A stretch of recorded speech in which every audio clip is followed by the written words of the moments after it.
multiplying monomials and binomials is really easy if you just remember one simple property that you should already be familiar with.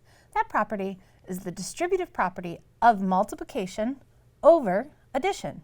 So the distributive property tells us that if we have a number, and that could be any number, which is why they use a variable, and it's being multiplied by a sum, then the result of that product is equal to the sum of the products of the original multiplier and each of the addends. So A times B, right here, plus A times C, right here.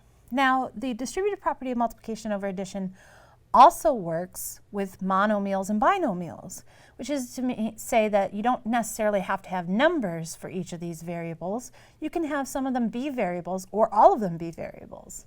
So let's take a look at this example here.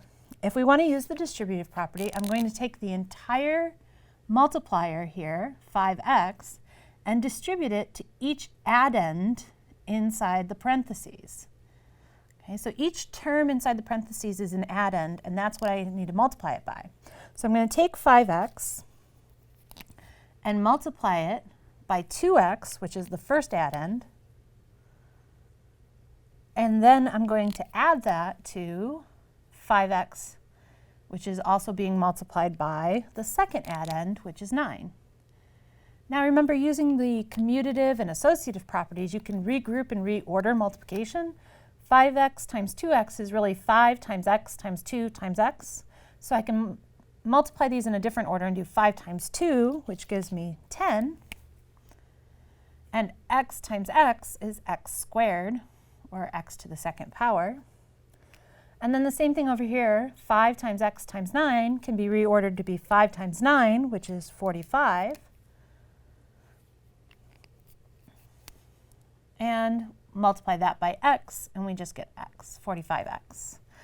All right, when you simplify a multiplication problem where you have monomials and binomials, it's always good to write your answer in descending order, which means the highest power is written first. X squared is higher than x, so I write 10x squared plus 45x.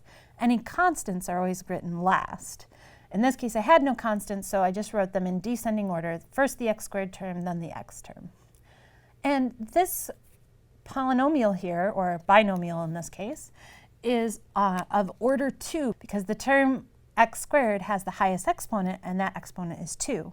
So this makes this a polynomial of order 2.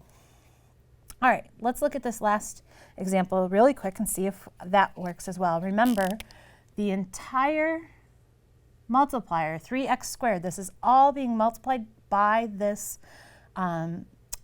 binomial here.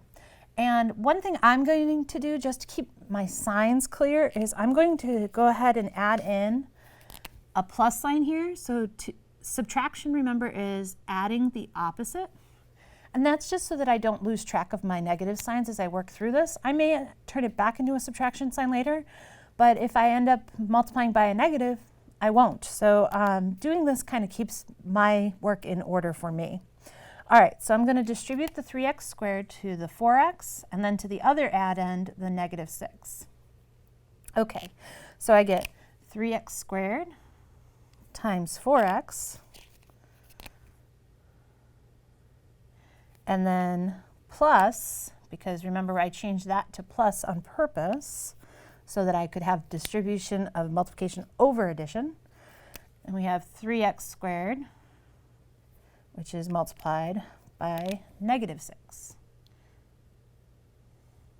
Okay, so in the first case, 3 and 4 can be multiplied together to give me 12. And x squared times x would be x times x times x, or x to the third power, or x cubed. And then plus 3 times negative 6 is negative 18.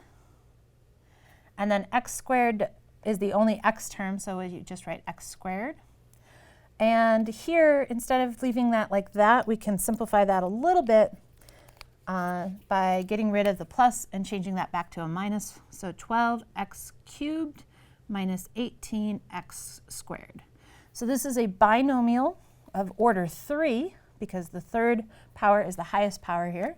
and I put it in descending order. X cubed comes before the x squared term.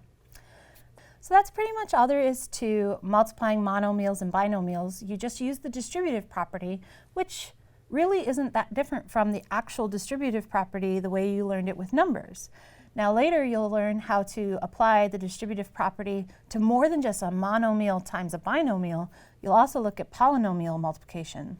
But that's for later. For now, this is all there is.